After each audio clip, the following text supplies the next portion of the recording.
دا په اسداباد کې د ملک سلمان خیریه بنسټ هغه مرستې دي چې د توحید په نوم یوې موسسې لخوا د دې ولایت د مرکز او ولسوالیو زر کورنیو ته ورکړل شوې.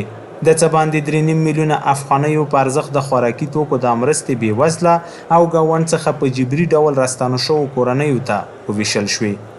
په دغه کومکونو کې 50 کیلو اوړه، 15 کیلو وریجې، 15 کیلو لوبیا، 15 لیتره مایع غوړي او 15 کیلو بوره شامل ده. دغه توزیع به ان شاء الله العزیز د کونړ ولایت زر مستحق کورنیو ته، بېځای شویو ته او بیرته راستنېدونکو مهاجرینو ته توزیع کیږي.